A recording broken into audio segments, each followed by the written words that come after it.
Diwali puja tawbai mawong se kitang ay share taronge ko. Ado ahambada nahan akoina kainogida mamangda ek kaino karigidano Purnima numitta akoina kai phan tharaga tawgibda hadi yangang katang lore ko si yengbiyo ko. Aina yangang lori se sigi yangang sina hadi aina lat ka doriba jaga do hai tare ko. Aina puja tawdoriba jaga do aduda swastik hai tare ko swastik ko ina saina sembira se ko. Thomjan gare se.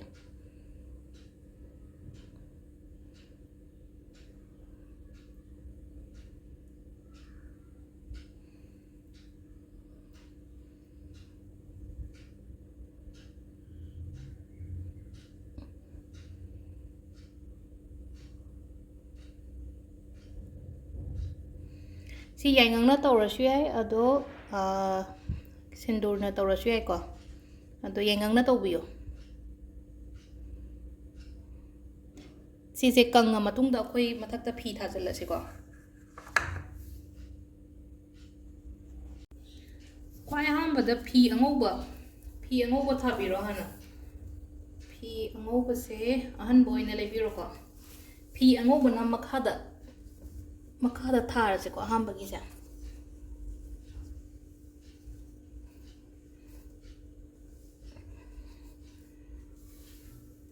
Si angauba sina kwai makada. Aduga angauba sige matakta angangba mo. Phi angauba na makada thabigadaba aduga angangba sina matakta. Siloi thajanbiro ko ahambada.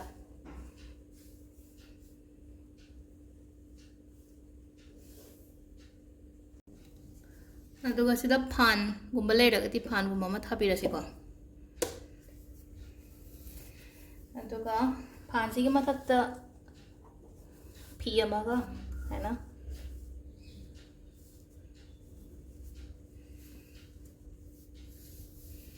Ado koi hana Lakshmi gi photo gumba leiba leina ko. Lakshmi gi photo gumba leiba do adudo thambirasi ko sida. Kitang di keno taro maroi uba se haipetang yengbi o sai tore katang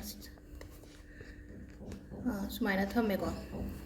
mayai chap chana thame na thame poche aduga nakanda ngaranga keno gi puja taw ki bagi keno to sida adu thambirase photo tai arai bangai loin thamba yai ko sima leire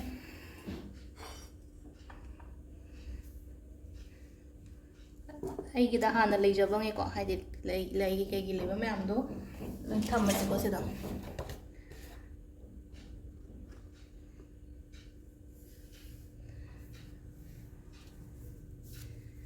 thambagi mong sida leire aduga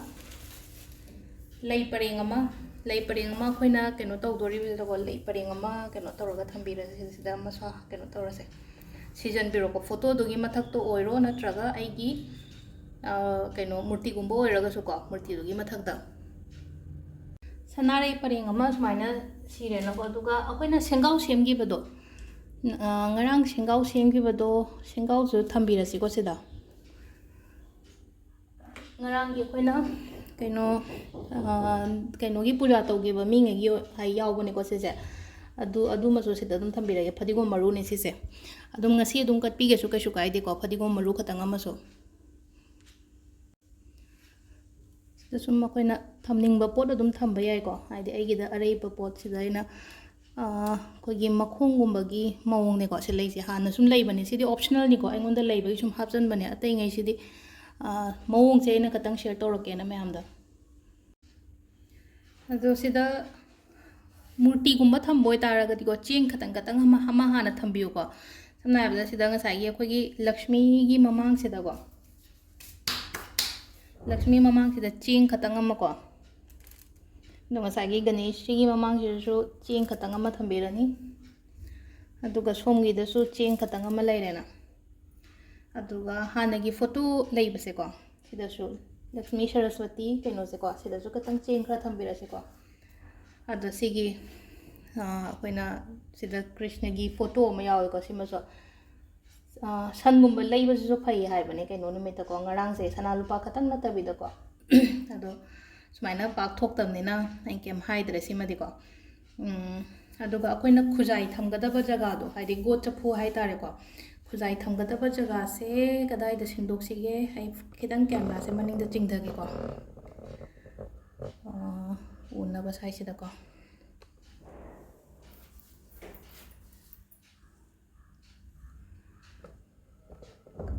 ꯍꯥꯏꯗꯤ ꯁꯤꯒꯤ ꯃꯄꯥꯁꯤꯗꯗꯤ ꯑꯩꯅ ꯍꯣꯔꯦꯟ ꯀꯩꯀꯩ ꯊꯝꯃꯛꯄ ꯌꯥꯏ ꯑꯗꯨꯅ ꯍꯥꯏꯗꯤ ꯏꯁꯤꯡꯁꯤꯅ side ꯑꯃꯗ ꯑꯣꯏꯅ ꯊꯝꯒꯦ ꯇꯧꯅꯦꯕ ꯏꯁꯤꯡ ꯒꯣꯠ ꯆꯐꯨ ꯁꯦꯝꯕꯁꯦ ꯁꯥꯏꯠꯁꯤꯗ ꯑꯣꯏꯅ ꯀꯩꯅꯣ ꯇꯧꯔ ꯊꯝꯃꯒꯦ ꯆꯦꯡꯁꯦ ꯆꯦꯡ ꯑꯣꯏꯅ ꯊꯝꯕꯤꯌꯨꯀꯣ ꯐꯧ ꯊꯝꯕꯁꯨ ꯌꯥꯎꯅꯕꯅꯦ ꯑꯗꯣ ꯆꯦꯡ ꯑꯣꯏꯅ ꯊꯝꯃꯁꯦ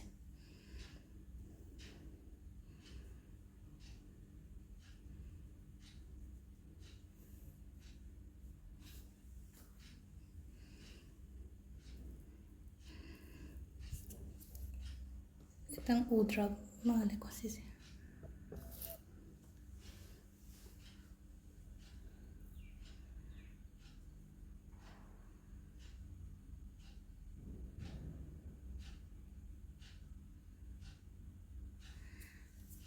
सिलेको अखोगी चेंगसे मखोइना लैगुम्बा हाइफेतंग मओंगदा येकपिरसु याको खुदना दुम हाइफे काबो काबो साइना चेंगसिदा दुम अखोइना गोट चपु सेमदोरिबा खुजाइदुसु लोइना हाइतागो फेंगदोगा फजना हाइदि कंगहनबिरो हानाको अदुगा सिदा मखादा अखोइना ngасai स्वास्तिक येखिबदो कैनोदा फी थाद्रिङै ममांगदा हाइतारेको अदो सिदासु दुम खुजाइदिसु अमा हाइफेतंग अखोइना येकपिरसिको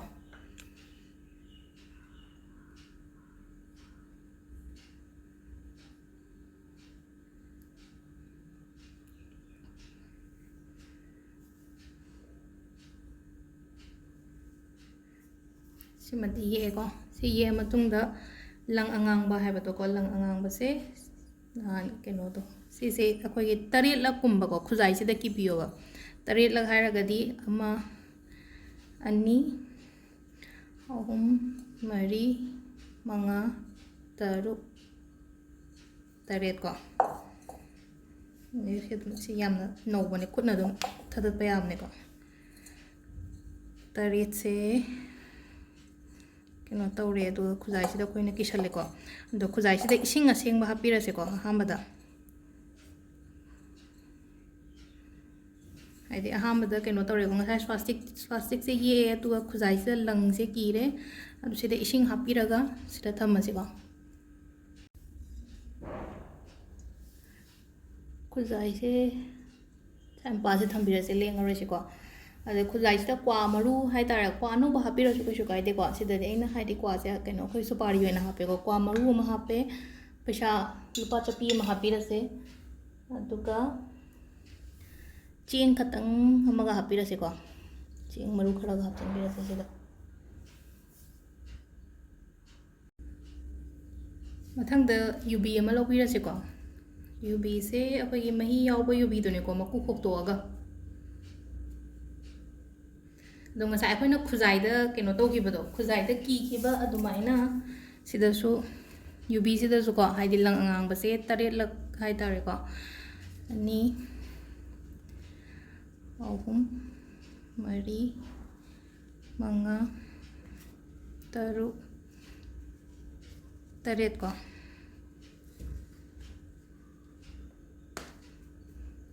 तरेट तौरगा सिमसु किसनबिरसेको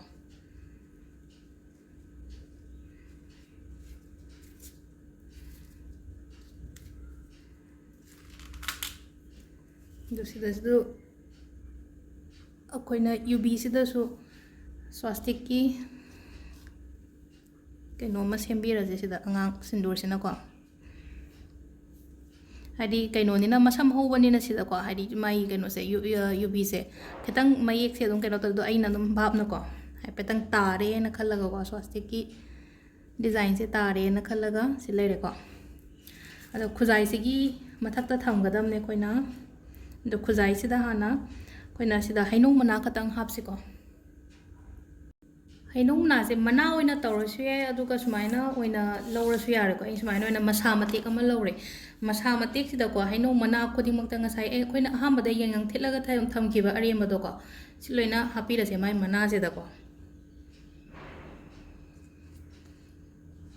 ꯑꯩꯅ ꯂꯧꯔꯤꯕ ꯃꯅꯥ ꯃꯁꯤꯡꯗꯨꯗꯀꯣ ꯃꯅꯥ ꯃꯁꯤꯡ ꯊꯤꯗꯦꯀꯣ ꯀꯩꯁꯨ ꯍꯥꯏꯗꯤ ꯀꯌꯥ ꯂꯩꯒꯦ ꯈꯣꯠꯀꯦꯅ ꯑꯃꯨꯛ ꯀꯩꯅꯣ ꯒ꯭ꯌꯥꯟ ꯇꯥꯗ꯭ꯔꯒꯁꯨꯀꯣ ꯍꯥꯏꯗꯤ ꯑꯀꯛꯅꯕ ꯀꯩꯁꯨ ꯂꯩꯇꯦ ꯑꯩꯅ ꯂꯧꯅꯤꯡꯕ ꯃꯅꯥ ꯃꯁꯤꯡ ꯑꯗꯨꯝ ꯂꯧꯕ ꯂꯩꯀꯣ ꯌꯥꯏꯉꯪ ꯑꯍꯥꯟꯕꯗ ꯌꯥꯏꯉꯪ ꯇꯩꯕꯤꯈ꯭ꯔꯦꯅꯀꯣ ꯃꯊꯪꯁꯤꯗꯅ ꯍꯥꯏꯗꯤ ꯁꯤꯟꯗꯨꯔ ꯑꯩꯈꯣꯏꯅ ꯁꯦꯝꯃ ꯊꯤꯠꯂꯒ ꯊꯝꯈꯤꯕꯗꯣ ꯑꯗꯨꯒꯤ ꯁꯤꯟꯗꯨꯔꯗꯣ ꯀꯩꯅꯣꯁꯤꯗ ꯑꯩꯈꯣꯏꯒꯤ ꯃꯅꯥꯁꯤꯗ ꯂꯣꯏꯅ ꯁꯨꯅꯕ ꯇꯩꯁꯟꯕꯤꯔꯣꯀꯣ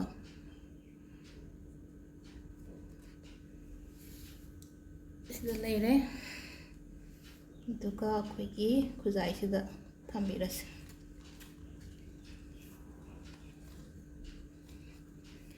ꯑꯗꯣ ꯑꯩꯈꯣꯏꯒꯤ ꯌꯨꯕꯤꯁꯦ ꯃꯥꯒꯤ ꯁꯨꯝꯂꯥꯛ ꯈꯔ ꯇꯨꯝꯈꯠꯂꯛꯄ ꯖꯒꯥꯁꯦ ꯁꯤꯁꯨ ꯑꯣꯏꯅ ꯑꯗꯣ ꯁꯤ ꯊꯝꯕ ꯅꯨꯡꯉꯥꯏꯇ꯭ꯔꯒ ꯁꯨꯃꯥꯏꯅ ꯐꯩꯅ ꯊꯝꯃꯁꯨ ꯀꯩꯁꯨ ꯀꯥꯏꯗꯦꯀꯣ ꯍꯥꯏꯗꯤ ꯁꯤꯁꯦ ꯑꯩꯁꯦ ꯈꯨꯖꯥꯏꯁꯦ ꯈꯛꯇꯪ ꯄꯤꯛꯑꯦ ꯑꯗꯨꯗꯨꯅ ꯑꯩ ꯁꯨꯃꯥꯏꯅ ꯑꯗꯨꯝ ꯃꯊꯛꯇ ꯁꯨꯃꯥꯏꯅ ꯊꯝꯃꯒꯦꯀꯣ ꯁꯤꯗ ꯂꯩꯔꯦꯀꯣ ꯌꯨꯕꯤ ꯊꯝꯒꯗꯕ ꯈꯣꯠꯀꯗꯕꯒꯤ ꯃꯑꯣꯡꯁꯤꯅ ꯁꯨꯃꯥꯏꯅ ꯂꯩꯔꯦ ꯑꯗꯣ ꯃꯈꯥꯗ ꯆꯦꯡ ꯊꯥꯈ꯭ꯔꯦꯀꯣ ꯑꯗꯨꯒꯤ ꯃꯇꯨꯡꯗ ꯑꯩꯈꯣꯏꯅ ꯂꯥꯠꯂꯤꯕ ꯀꯩꯅꯣ ꯃꯌꯥꯝꯁꯦ ꯏꯁꯣꯔ ꯃꯌꯥꯝꯁꯦ ꯍꯥꯏꯇꯥꯔꯦꯀꯣ ꯑꯩꯅ ꯄꯨꯖꯥ ꯇꯧꯗꯣꯔꯤꯕ ꯑꯩꯒꯤ ꯑꯇꯩ ꯍꯥꯟꯅ ꯂꯩꯖꯕ ꯈꯣꯠꯄꯁꯨ ꯑꯗꯨꯝ ꯊꯝꯕꯤꯕ ꯌꯥꯏꯀꯣ ꯀꯩꯁꯨ ꯀꯥꯏꯗꯦꯀꯣ ꯂꯛꯁꯃꯤꯒ ꯄꯨꯂꯞ ꯊꯝꯕ ꯌꯥꯏꯀꯣ ꯑꯀꯥꯏꯕ ꯀꯩꯝ ꯂꯩꯇꯦ ꯄꯨꯂꯞ ꯊꯝꯃꯤꯟꯅꯕꯗ ꯑꯗꯣ ꯃꯣꯏꯗꯁꯨꯅꯦ ꯀꯩꯅꯣ ꯅꯝꯕꯤꯌꯨꯀꯣ ꯁꯤꯟꯗꯨꯔ ꯑꯩꯈꯣꯏꯅ ꯊꯤꯠꯂꯒ ꯊꯝꯈꯤꯕ ꯁꯤꯟꯗꯨꯔꯉꯩꯁꯦ ꯈꯨꯅꯤꯡꯊꯧꯁꯦ ꯇꯧꯔꯒ ꯐꯣꯇꯣꯉꯩꯁꯤꯗ ꯍꯥꯏꯇꯥꯔꯦꯀꯣ ꯐꯣꯇꯣꯉꯩꯁꯤꯗ ꯐꯣꯇꯣ ꯑꯣꯏꯔꯣ ꯅꯠꯇ꯭ꯔꯒ ꯃꯨꯔꯇꯤ ꯑꯣꯏꯔꯣꯀꯣ ꯁꯤꯗ ꯂꯣꯏꯅꯃꯛ ꯁꯤꯗ ꯀꯩꯅꯣ ꯇꯧꯕꯤꯔꯁꯤ ꯌꯦꯡꯉꯨꯀꯣ ꯁꯤꯗ ꯏꯁꯣꯔ ꯑꯍꯨꯝꯅꯤꯅꯀꯣ ꯁꯣꯝꯗꯁꯨ ꯂꯩꯔꯤꯕꯉꯩꯁꯦ ꯂꯣꯏꯅꯃꯛ ꯁꯨꯅꯕ ꯃꯈꯥꯗ ꯀꯨꯕꯦꯔꯁꯨ ꯂꯩꯀꯣ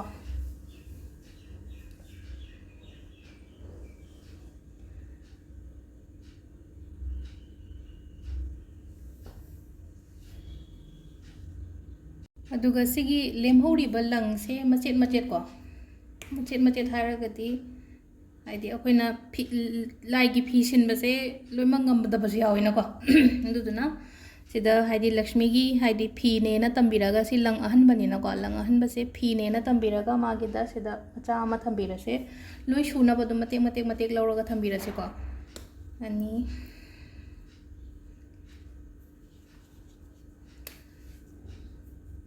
ꯂꯛꯁꯃꯤꯒꯤ ꯊꯝꯕꯤꯈ꯭ꯔꯦꯀꯣ ꯑꯃꯅ ꯒꯅꯦꯁꯀꯤ ꯊꯝꯕꯤꯔꯁꯦ ꯑꯃꯅ ꯁꯔꯁꯋꯇꯤꯒꯤ ꯊꯝꯕꯤꯔꯁꯦꯀꯣ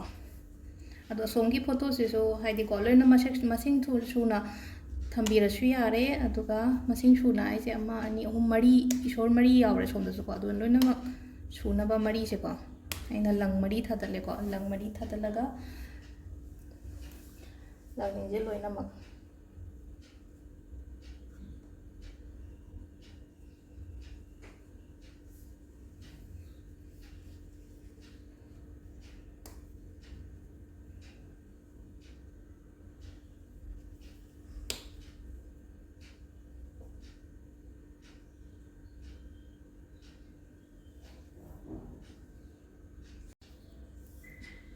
ꯁꯤꯗ ꯌꯦꯡꯕꯤꯌꯨꯀꯣ ꯁꯤꯁꯦ ꯍꯋꯥꯏ ꯃꯆꯜ ꯇꯔꯦꯠꯅꯤꯀꯣ ꯍꯋꯥꯏ ꯃꯆꯜ ꯇꯔꯦꯠꯁꯦ ꯊꯤꯕꯤꯔꯣꯀꯣ ꯍꯥꯏꯗꯤ ꯍꯋꯥꯏ ꯃꯆꯜ ꯇꯔꯦꯠ ꯕꯖꯥꯔꯗ ꯌꯣꯜꯂꯝꯒꯅꯤ ꯁꯤꯁꯦ ꯂꯩꯕꯤꯔꯣꯀꯣ ꯑꯗꯣ ꯑꯩꯈꯣꯏ ꯉꯁꯥꯏ ꯂꯩꯈꯤꯕꯉꯩꯗꯤ ꯀꯩꯅꯣ ꯇꯧꯔꯦꯀꯣ ꯍꯥꯟꯅ ꯂꯩꯈꯤꯕꯉꯩꯗꯤ ꯂꯩꯕꯤꯔꯝꯃꯅꯤ ꯂꯩꯇꯕꯉꯩ ꯁꯤꯁꯦ ꯂꯩꯕꯤꯕ ꯌꯥꯔꯦꯀꯣ ꯍꯋꯥꯏ ꯃꯆꯜꯁꯤꯗ ꯆꯦꯡꯁꯨ ꯌꯥꯎꯋꯦꯀꯣ ꯆꯦꯡ ꯌꯥꯎꯋꯦ ꯒꯦꯍꯨ ꯌꯥꯎꯋꯦ ꯑꯗꯒꯤ ꯑꯩꯈꯣꯏ ꯆꯨꯖꯥꯛ ꯃꯔꯨ ꯌꯥꯎꯋꯦꯀꯣ ꯑꯇꯩ ꯍꯋꯥꯏꯁꯨ ꯂꯣꯏ ꯌꯥꯎꯔꯦ ꯀꯪꯇꯛꯇꯒꯤ ꯁꯒꯣꯜ ꯍꯋꯥꯏ ꯀꯩꯀꯥ ꯂꯣꯏ ꯌꯥꯎꯔꯦꯀꯣ ꯁꯤꯒꯤ ꯍꯋꯥꯏ ꯃꯆꯜ ꯇꯔꯦꯠꯁꯦ ꯁꯤꯃꯁꯨ ꯁꯥꯏꯠ ꯑꯃꯗ ꯊꯝꯕꯤꯔꯁꯤꯀꯣ ꯁꯨꯃꯥꯏꯅ ꯃꯊꯪꯒꯤꯁꯤꯅ ꯀ꯭ꯋꯥ ꯃꯅꯥꯒ ꯃꯔꯨꯒ ꯑꯃ ꯍꯥꯏꯐꯦꯠꯇꯪ ꯀ꯭ꯋꯥ ꯃꯅꯥ ꯂꯩꯔꯦꯀꯣ ꯃꯔꯨ ꯑꯃꯈꯛꯇꯪ ꯍꯥꯞꯄꯒ ꯁꯤꯃꯁꯨ ꯊꯝꯕꯤꯔꯁꯦ ꯁꯥꯏꯠ ꯑꯃꯗ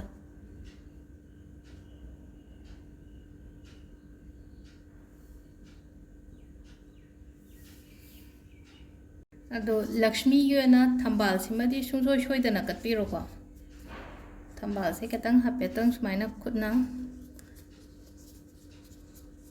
ꯁꯟꯗꯣꯛꯍꯜꯂꯒ ꯍꯥꯏꯇꯥꯔꯦꯀꯣ ꯃꯥ ꯐꯝꯕꯁꯨ ꯌꯦꯡꯉꯨꯅꯦ ꯍꯥꯏꯗꯤ ꯊꯝꯕꯥꯜꯗ ꯐꯝꯗ꯭ꯔꯥ ꯑꯗꯨꯅ ꯊꯝꯕꯥꯜꯁꯦ ꯐꯩꯌꯦꯕ ꯊꯝꯕꯥꯜ ꯀꯠꯄꯁꯦꯀꯣ ꯑꯗꯨꯅ ꯊꯝꯕꯥꯜ ꯑꯃ ꯁꯤꯗ ꯂꯩꯔꯦꯀꯣ ꯑꯗꯨꯒ ꯁꯤꯒꯤ ꯃꯃꯥꯡꯗ ꯑꯗꯨꯝ ꯊꯝꯕꯤꯔꯁꯦ ꯑꯩꯈꯣꯏꯅ ꯂꯥꯠꯂꯤꯕꯁꯤꯒꯤ ꯃꯃꯥꯡꯁꯤꯗꯀꯣ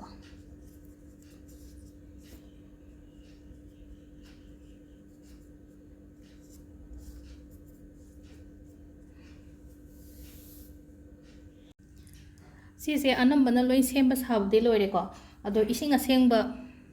ꯈꯨꯖꯥꯏ ꯑꯃ ꯂꯧꯕꯤꯔꯁꯦꯀꯣ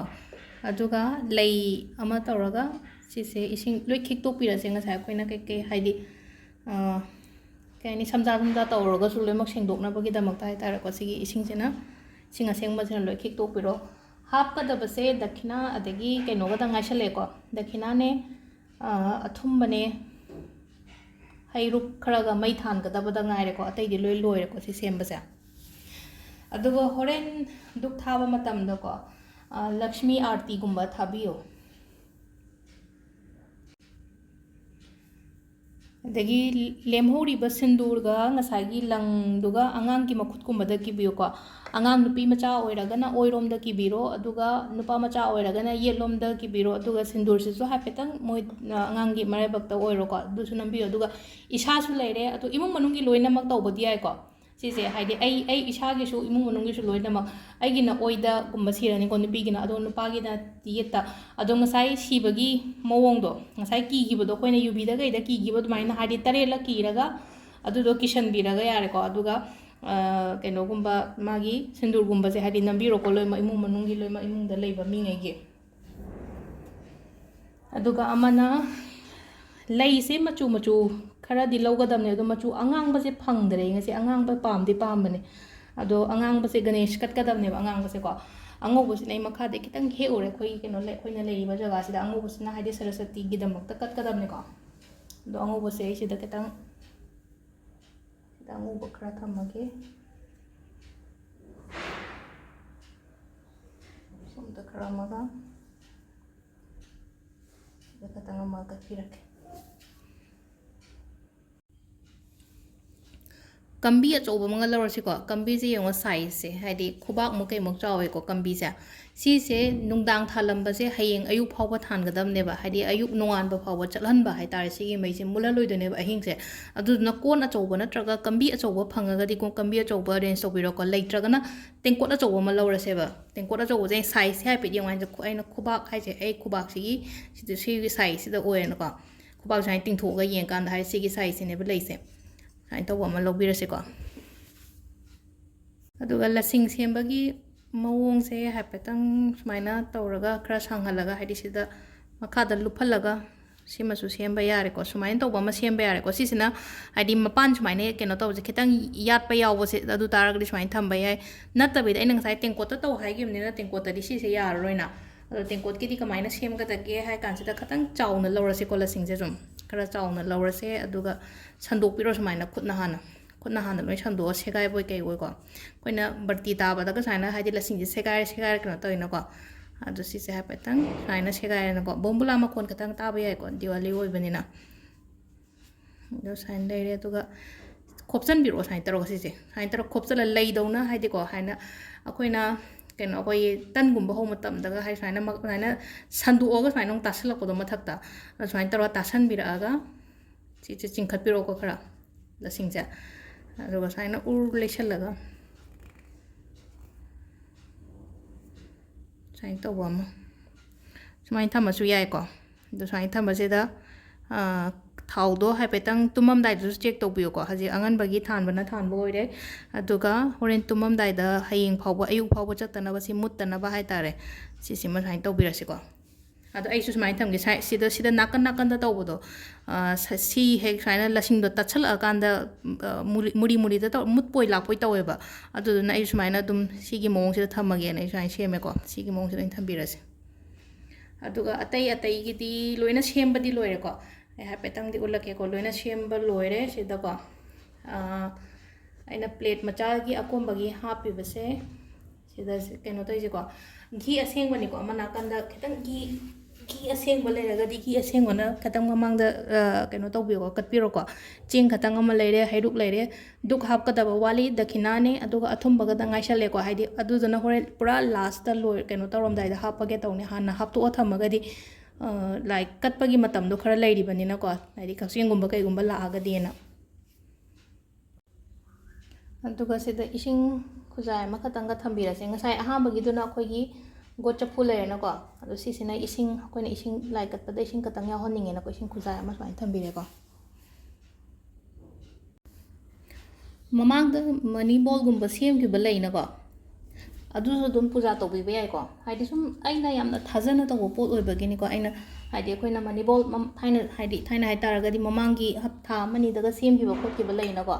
ꯑꯗꯨ ꯂꯩꯔꯦ ꯑꯗꯨꯒ ꯑꯃ ꯍꯥꯏꯗꯤ ꯇ꯭ꯔꯤ ꯑꯃꯁꯨ ꯁꯦꯝꯈꯤꯕꯗꯣꯀꯣ ꯇ꯭ꯔꯤꯗꯨꯁꯨ ꯊꯝꯕꯤꯔꯁꯦꯀꯣ ꯑꯩꯈꯣꯏꯒꯤ ꯅꯥꯀꯟꯁꯤꯗ ꯑꯗꯨꯝ ꯍꯥꯏꯗꯤ ꯇ꯭ꯔꯤ ꯁꯦꯝꯈꯤꯕ ꯂꯩꯔꯒꯗꯤ ꯑꯩꯈꯣꯏꯒꯤ ꯀꯩꯅꯣꯁꯦ ꯃꯅꯤ ꯇ꯭ꯔꯤ ꯍꯥꯏꯇꯥꯔꯦꯀꯣ ꯁꯤ ꯑꯩꯈꯣꯏ ꯍꯥꯏꯐꯦꯠꯇꯪ ꯊꯥꯡꯒꯠꯂꯛꯀꯦ ꯁꯨꯃꯥꯏꯅ ꯇꯧꯔꯒ ꯁꯤꯗ ꯂꯣꯏꯅ ꯂꯩꯔꯦꯀꯣ ꯃꯅꯤ ꯇ꯭ꯔꯤ ꯑꯗꯒꯤ ꯕꯣꯜ ꯀꯩꯀꯥ ꯁꯤꯒꯨꯝꯕ ꯃꯌꯥꯝꯁꯨ ꯂꯣꯏꯅ ꯁꯦꯝꯕ ꯈꯣꯠꯄ ꯂꯣꯏ ꯂꯩꯔꯦꯀꯣ ꯑꯗꯨꯒ ꯁꯤꯗ ꯑꯊꯨꯝꯕꯒ ꯀꯩꯅꯣꯒꯗ ꯉꯥꯏꯁꯜꯂꯦ ꯍꯥꯏꯗꯤ ꯃꯩ ꯊꯥꯟꯒꯗꯕꯗ ꯉꯥꯏꯔꯦꯀꯣ ꯄꯨꯡꯁꯦ ꯍꯥꯏꯐꯦꯠꯇꯪꯁꯨ ꯐꯥꯠꯇ꯭ꯔꯤ ꯑꯗꯨꯅ ꯑꯩꯅ ꯄꯨꯡꯗꯣ ꯌꯦꯡꯉꯒ ꯑꯣꯏꯅ ꯀꯩꯅꯣ ꯇꯧꯒꯦ ꯇꯧꯅ ꯄꯨꯖꯥ ꯇꯧꯒꯦ ꯇꯧꯅꯦꯕ ꯑꯗꯨꯒ ꯑꯃꯅ ꯀꯩꯅꯣꯕꯨꯗꯤ ꯑꯣꯏꯔꯦꯀꯣ ꯂꯣꯏꯅꯗꯤ ꯍꯥꯞꯄꯦ ꯄꯩꯁꯥ ꯍꯥꯞꯄꯦ ꯀꯩꯅꯣ ꯇꯧꯔꯦ ꯑꯗꯨꯒ ꯁꯅꯥꯒ ꯂꯨꯄꯥꯒꯁꯨ ꯈꯤꯇꯪ ꯍꯥꯞꯄꯤꯁꯤꯀꯣ ꯁꯤ ꯄꯨꯖꯥ ꯇꯧꯕꯁꯤꯗ ꯑꯩꯉꯣꯟꯗ ꯑꯔꯩꯕ ꯑꯩꯅ ꯁꯤꯟꯅꯕ ꯁꯅꯥ ꯑꯣꯏꯔꯁꯨ ꯀꯩꯁꯨ ꯀꯥꯏꯗꯦꯀꯣ ꯑꯗꯣ ꯆꯥꯟꯗꯤ ꯑꯁꯦꯡꯕꯗꯤ ꯂꯩꯇ꯭ꯔꯦ ꯁꯤꯁꯦ ꯂꯥꯏꯒꯤꯅꯦꯀꯣ ꯍꯥꯏꯗꯤ ꯀꯩꯅꯣꯗꯤ ꯑꯣꯏꯕ ꯆꯥꯟꯗꯤ ꯑꯁꯦꯡꯕꯗꯤ ꯑꯣꯏꯕ ꯖ꯭ꯋꯦꯂꯔꯤ ꯁꯤꯅꯕ ꯖ꯭ꯋꯦꯂꯔꯤꯗꯤ ꯅꯠꯇꯦ ꯑꯗꯣ ꯁꯤꯃꯁꯨ ꯑꯗꯨꯝ ꯁ꯭ꯋꯥꯏꯗ ꯑꯗꯨꯝ ꯊꯝꯕꯤꯔꯒꯦ ꯆꯥꯟꯗꯤꯁꯤꯃ ꯂꯩꯔꯦꯀꯣ ꯑꯗꯣ ꯁꯅꯥ ꯑꯃꯒ ꯊꯝꯕꯤꯔꯁꯦ ꯁ꯭ꯋꯥꯏꯗ ꯀꯣꯏꯟꯒꯨꯝꯕ ꯃꯌꯥꯝ ꯂꯩꯕ ꯅꯠꯇꯕꯅꯤꯅ ꯑꯩꯅ ꯁꯤꯖꯤꯟꯅꯕ ꯈꯨꯖꯤ ꯑꯣꯏꯔꯣ ꯅꯠꯇ꯭ꯔꯒ ꯈꯨꯗꯣꯞ ꯑꯣꯏꯔꯣꯀꯣ ꯑꯩꯅ ꯁꯤꯗ ꯈꯨꯖꯤ ꯑꯃꯒ ꯑꯗꯩ ꯀꯩꯅꯣ ꯑꯃꯒ ꯊꯝꯃꯦꯀꯣ ꯑꯇꯩꯁꯤꯗꯤ ꯃꯆꯥ ꯃꯆꯥ ꯑꯗꯨꯝ ꯍꯥꯞꯄꯤꯌꯨꯀꯣ ꯍꯥꯏꯗꯤ ꯃꯆꯥ ꯃꯆꯥ ꯅꯍꯥꯟꯗꯒꯤ ꯍꯥꯏꯗꯤ ꯑꯩꯈꯣꯏ ꯍꯥꯟꯅ ꯇꯧꯔꯛꯄ ꯒ꯭ꯔꯨꯞꯇ ꯇꯧꯕꯉꯩꯒꯤꯗꯤ ꯍꯥꯏꯗꯤ ꯅꯍꯥꯟꯗꯒꯤ ꯍꯥꯏꯗꯤ ꯁꯦꯡꯒꯥꯎꯗꯁꯨ ꯍꯥꯞꯄꯦ ꯀꯩꯅꯣꯗꯁꯨ ꯍꯥꯞꯄꯦꯀꯣ ꯂꯩꯔꯒꯗꯤ ꯈꯤꯇꯪ ꯑꯃꯁꯨ ꯍꯥꯞꯄꯤꯔꯣ ꯁꯨꯃꯥꯏꯅ ꯇꯧꯔꯣꯀꯣ ꯍꯥꯏꯗꯤ ꯑꯩꯅ ꯑꯇꯩ ꯇꯉꯥꯏ ꯐꯗ꯭ꯔꯒꯗꯤ ꯉꯁꯥꯏ ꯃꯃꯥꯡꯗ ꯂꯣꯏ ꯀꯠꯂꯤꯕꯅꯤꯅ ꯀꯩꯁꯨꯕꯨꯗꯤ ꯀꯥꯏꯗꯦꯀꯣ ꯑꯗꯨꯒ ꯂꯥꯁꯇ ꯑꯔꯣꯏꯕꯒꯤ ꯄꯔꯐ꯭ꯌꯨꯝꯁꯦꯀꯣ ꯂꯥꯏꯒꯤ ꯄꯔꯐ꯭ꯌꯨꯝ ꯃꯆꯥ ꯊꯣꯛꯄꯗꯣ ꯅꯍꯥꯟ ꯂꯩꯈꯤꯕꯗꯣꯀꯣ ꯁꯤ ꯄꯔꯐ꯭ꯌꯨꯝꯁꯦ ꯑꯗꯨꯝ ꯈꯨꯠꯅ ꯑꯗꯨꯝ ꯁꯨꯃꯥꯏꯅ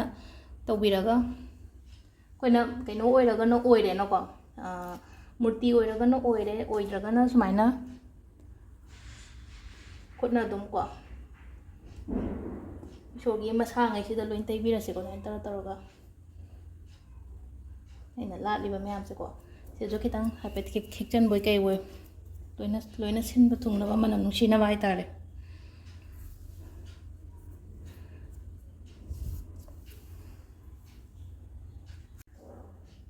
ꯑꯗꯨꯒ ꯁꯤꯗ ꯉꯁꯥꯏ ꯑꯩꯈꯣꯏꯅ ꯘꯤ ꯀꯩꯅꯣ ꯇꯧꯔꯒ ꯊꯝꯈ꯭ꯔꯤꯁꯦ ꯁꯤꯗ ꯀꯔꯄꯨꯔ ꯑꯃꯈꯛꯇꯪꯒ ꯍꯥꯞꯄꯤꯔꯣ ꯃꯩ ꯊꯥꯟꯗꯣꯔꯤꯕ ꯀꯩꯅꯣꯁꯤꯗ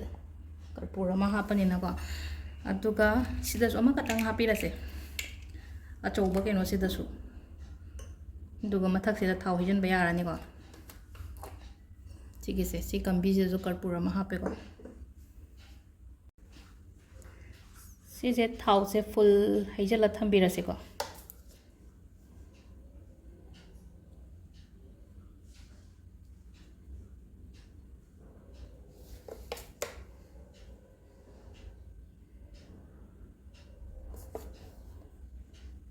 ꯑꯗꯣ ꯑꯩꯅ ꯉꯁꯥꯏ ꯃꯃꯥꯡꯗ ꯍꯥꯏꯈꯤꯕ ꯑꯗꯨꯃꯥꯏꯅ ꯍꯥꯏꯗꯤ ꯇꯨꯝꯃꯝꯗꯥꯏꯗ ꯑꯃꯨꯛꯇꯪ ꯆꯦꯛ ꯇꯧꯕꯤꯌꯨꯀꯣ ꯍꯥꯏꯗꯤ ꯁꯤꯒꯤ ꯄꯣꯠꯁꯦ ꯑꯩ ꯅꯣꯡꯉꯥꯟꯐꯥꯎꯕ ꯆꯠꯀꯗꯧꯕ ꯃꯥꯟꯕ꯭ꯔꯥ ꯃꯥꯜꯂꯣꯏꯗꯕ꯭ꯔꯥ ꯍꯥꯏꯕꯗꯣ ꯑꯗꯣ ꯁꯤꯁꯦ ꯑꯗꯨꯝ ꯍꯥꯏꯗꯤ ꯍꯥꯟꯅ ꯁꯨꯃꯥꯏꯅ ꯑꯔꯦꯟꯖ ꯇꯧꯊꯣꯛꯑꯒ ꯂꯣꯏ ꯊꯝꯕ ꯌꯥꯏꯀꯣ ꯄꯣꯠꯁꯦ ꯑꯩꯒꯤ ꯄꯨꯡꯐꯝꯗꯨꯗ ꯇꯧꯅꯕꯒꯤꯗꯃꯛꯇ ꯍꯥꯏꯇꯥꯔꯦ ꯉꯁꯤ ꯇꯧꯕꯉꯩꯅ ꯉꯁꯤ ꯇꯧꯔꯦꯀꯣ ꯑꯩꯒꯤꯗꯤ ꯉꯁꯤ ꯇꯧꯔꯒꯦꯅ ꯑꯣꯏꯅ ꯇꯧꯔꯦ ꯍꯌꯦꯡ ꯇꯧꯔꯔꯣꯏꯒꯦ ꯑꯗꯣ ꯉꯁꯤꯒꯤ ꯂꯣꯏꯅ ꯍꯥꯏꯗꯤ ꯍꯌꯦꯡ ꯇꯧꯒꯗꯕꯉꯩꯒꯤ ꯑꯦꯗꯚꯥꯟꯁ ꯑꯣꯏꯅꯁꯨ ꯈꯪꯉꯅꯤꯅ ꯍꯥꯏꯗꯤ ꯀꯃꯥꯏꯅ ꯇꯧꯒꯗꯕꯅꯣ ꯍꯥꯏꯕꯗꯣ ꯄꯣꯠꯁꯦ ꯑꯗꯣ ꯁꯤ ꯂꯩꯔꯦ ꯑꯗꯨꯒ ꯁꯤꯁꯤꯅ ꯃꯦꯟ ꯑꯣꯏꯅ ꯁꯤꯁꯦ ꯑꯩꯈꯣꯏꯅ ꯑꯈꯟ ꯖꯣꯠ ꯀꯥꯏꯅ ꯍꯥꯏꯀꯣ ꯍꯥꯏꯗꯤ ꯃꯨꯠꯂꯣꯏꯗꯕ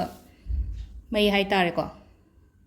ꯑꯗꯣ ꯁꯤꯁꯤꯃ ꯂꯩꯔꯦ ꯑꯗꯨꯒ ꯑꯇꯩ ꯑꯇꯩ ꯁꯨꯝ ꯑꯩꯈꯣꯏꯅ ꯗꯦꯀꯣꯔꯦꯠ ꯇꯧꯅꯤꯡꯉꯒꯗꯤ ꯁꯥꯏꯁꯤꯗ ꯍꯥꯏꯗꯤ ꯇꯧꯕ ꯌꯥꯔꯤꯀꯣ ꯀꯩꯀꯩ ꯇꯧꯕ ꯌꯥꯔꯤ ꯍꯥꯏꯕꯗꯣ ꯑꯗꯨꯝ ꯀꯩꯁꯨ ꯀꯥꯏꯗꯦ ꯏꯁꯥꯅ ꯍꯥꯞꯅꯤꯡꯕ ꯍꯥꯞꯄ ꯌꯥꯔꯦ ꯑꯩꯒꯤ ꯑꯣꯏꯅꯗꯤ ꯁꯤꯗ ꯂꯣꯏꯔꯦ ꯉꯁꯥꯏꯒꯤ ꯑꯊꯨꯝꯕ ꯍꯥꯞꯄꯒ ꯗꯨꯛ ꯀꯠꯂꯒ ꯃꯩ ꯊꯥꯜꯂꯒ ꯂꯣꯏꯔꯦꯀꯣ ꯁ꯭ꯋꯥꯏ ꯃꯇꯥꯡꯁꯤꯗ ꯑꯗꯨꯒ ꯉꯁꯥꯏ ꯑꯩ ꯍꯥꯏꯕꯗꯣ ꯃꯩ ꯊꯥꯜꯂꯒ ꯈꯣꯏꯔꯝꯉꯩꯒꯤ ꯇꯥꯏꯃꯤꯡꯗꯨꯗ ꯍꯥꯏꯗꯤ ꯀꯩꯅꯣ ꯑꯩꯈꯣꯏꯒꯤ ꯂꯛꯁꯃꯤ ꯑꯥꯔꯇꯤ ꯍꯥꯏꯐꯦꯠꯇꯪ ꯊꯤꯔꯒ ꯌꯨꯇ꯭ꯌꯨꯕꯇꯒꯤ ꯊꯥꯕꯤꯔꯣꯀꯣ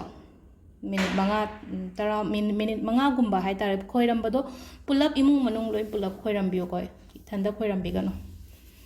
adu ngasai gi lang angangba sindur ke ka du su mayam da loi nambiyo imung manung gi sida semgadaba sagadaba leina ko haidi pot thamba khotpadi loi loire ko si yengbiyo ka petang akhoi gi ngasai horokpadagi semako mayam se ketang ngalinge de semakpane mamdare ajik se ko adu sida mai thangadaba khotgadaba ko ina saida ham ama mutloi da mai achogba se lena ko aduga tungan ba mai manga khatang ga smaina thanbirase ko ado hajik pung taruk khatang henda ngai de 3 minute tranga se phai de 3 minute tranga da toge tawne ko dakhina hape dei atei loina ma kwa kari kra loi shure ko nangge khoina tawbo du maina adum hai tar mamang da tawbo du da khara yaudra so hapchan biro si je loi ma ko adu sida leire ko mayam lakshmi puja tawbagi hapet niyom se ado hayeng ngasi tawbo ngai na tawre hayeng gi tawgadaba mi ngai smaina dum tawbiro ko complete sida loire khoi gi ngasi gi keno se ko puja se do mayam diwali la ko sida amuk hena afaba mayam ama chang pora sanu ko pechanu sa khatang gi wa suna tabita ai gi life ta leiba loina mak chakrasano phatau di loi chakrasano afaba mayam ama lak pora sanu mayam gi happy diwali